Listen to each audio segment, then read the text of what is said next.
جو محترم ڈیو صاحب ہیں وہ اس داد کے مستحق ہیں کہ پہلی دفعہ انہوں نے کم از کم اس تحریک کو تحریک ختم نبوت کے حوالے سے ہمارے تعلیمی اداروں کے اندر ان لوگوں ان بچوں کے ذہنوں کے اندر وہ تمام شعور دینے کی کوشش کی ہے، اس لیے وہ خراج تحسین کے مستحق ہے۔ دوسری بات یہ ہے کہ ابھی جتنے بھی بچے یہاں پہ تقریروں کے لیے آئے یا آپ کے جو سوالات تھے ان کے اندر بھی ایک آیت بار بار پڑھی جا رہی تھی ختم نبوت کے حوالے سے، اور وہ آیت تھی ما کان محمد ابا احد من رجالکم، جس کا ترجمہ بنتا ہے کہ محمد صلی اللہ علیہ وآلہ وسلم تم مردوں میں سے کسی کے باپ نہیں ہے۔ اب سوال بچے یہ پیدا ہوتا ہے کہ اللہ تعالیٰ کو یہ بات کیوں کہنی پڑی کہ تم مردوں میں سے عورتوں کے باپ بھی اللہ تعالیٰ یہ فرما سکتا تھا کہ محمد صلی اللہ علیہ وسلم تم عورتوں میں سے کسی کے باپ نہیں ہیں اور مردوں کے بھی باپ نہیں ہیں، یہ بات ہو سکتی تھی۔ صرف اللہ تعالیٰ نے مردوں کا یہ اس لیے یہاں پہ اللہ تعالیٰ نے استثنائی صورتحال پیدا کی، اس لیے کہ آپ کو پتہ ہے کہ جب باپ کسی بھی منصب کے اوپر ہو تو بیٹے کو خود بخود وہ منصب دے دیا جاتا ہے۔ تو ممکن تھا کہ رسول پاک صلی اللہ علیہ وسلم کی جو اولاد تھی وہ جب بڑی ہوتی جوان ہوتی تو لوگ کہتے کہ نبی کا بیٹا ہے تو نبی کا بیٹا بھی نبی ہی ہوگا، تو اس لیے اللہ تعالیٰ نے ان کی جتنی بھی اولاد ہے آپ صلی اللہ علیہ وسلم کے بیٹے ہیں وہ بچپن کے اندر ان کا انتقال ہو گیا،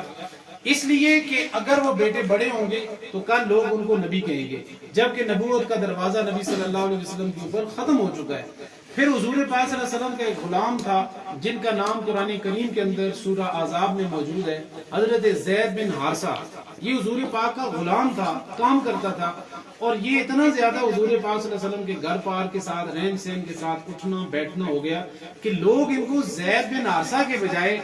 زید بن محمد کہنا شروع ہو گئے، یعنی کہ محمد آپ صلی اللہ علیہ وسلم کا بیٹا۔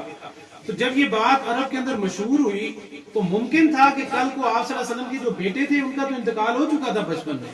لیکن وہ جو منہ بولا بیٹا تھا وہ بڑا ہوتا جوان ہوتا تو لوگ اس کو حضور پاک صلی اللہ علیہ وسلم کے بعد نبی کہنا شروع کر دیتے۔ تو اللہ تعالیٰ نے سورہ احزاب میں باقاعدہ طور پہ یہ ارشاد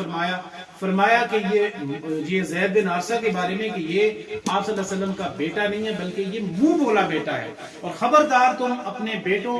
کو یہ ہدایت کی کہ وہ اپنے باپ کے علاوہ کسی اور کی طرف اپنے باپ کی نسبت نہ کریں۔ تو منع کیا گیا کہ یہ زید بن محمد نہیں ہے بلکہ زید بن حارثہ ہے، اس لیے کہ کل کو یہ بڑا ہو کے نبوت کا دعویٰ نہ کر دیں یا لوگ ان کو نبوت کی طرف نہ لے کے آ جائیں۔ اتنی زیادہ احتیاط اللہ تعالیٰ نے اس لیے کی کہ رسول پاک صلی اللہ علیہ وسلم کے بارے میں کہ آپ صلی اللہ علیہ وسلم آخری نبی ہیں، خاتم النبیین، آپ آخری نبی ہیں اور آپ کے اوپر نبوت کا دروازہ بند ہو چکا ہے۔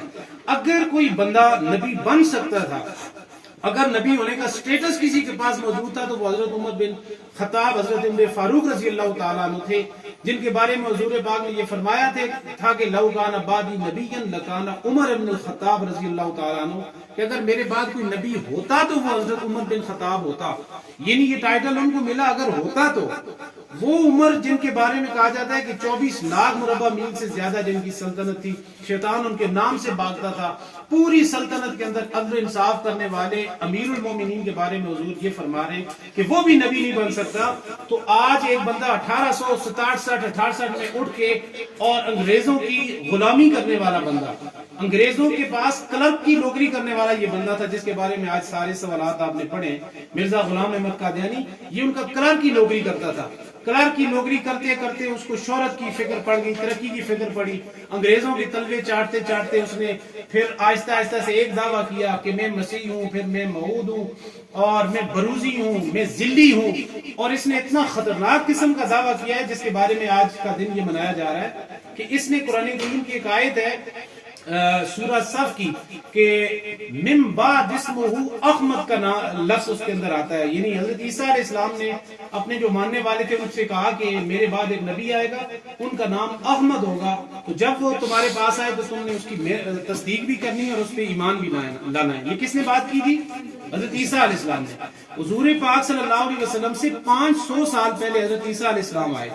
عیسیٰ علیہ السلام نے جب یہ بات کہی تو ظاہری سی بات ہے آج 500 سال گزرنے کے بعد جب یہ بات آج کے لوگوں تک پہنچی تو وہی بندہ یہ جو مرزا غلام احمد قادیانی ہے اس کا نام مرزا غلام احمد قادیانی ہے نا، تو اس نے نعوذ باللہ یہ بات کی کہ وہ جو قرآن پاک میں احمد کا لفظ آیا ہے کہ من بعد اسمہ احمد، کہ میرے بعد ایک بندہ آئے گا، ایک رسول آئے گا، اس کا نام احمد ہوگا، وہ احمد سے مراد رسول پاک صلی اللہ علیہ وسلم کی ذات ہے کہ ان کا نام زمین کے اوپر محمد اور آسمان کے اوپر احمد ہے،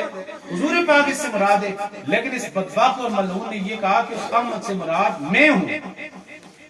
یعنی کتنا خطرناک دعویٰ ہے۔ اس نے کہا قرآن میں یہ جو احمد کا لفظ آیا ہے، حضرت عیسیٰ علیہ السلام نے جس کی بشارت دی ہے کہ میرے بعد ایک نبی آئے گا اور اس کا نام احمد ہوگا، اس سے مراد میں ہوں،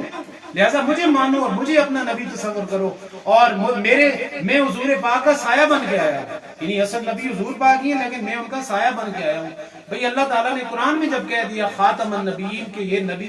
آخری نبی ہے اور ان کے اوپر نبوت کا دروازہ بند ہو چکا ہے، تو پھر کسی سائے کی یا کسی ذلی کی، کسی بروزی کی ہمیں ضرورت نہیں ہے۔ حضور پاک کی آخری حدیث حضور پاک نے فرمایا نبوت کی دیوار تھی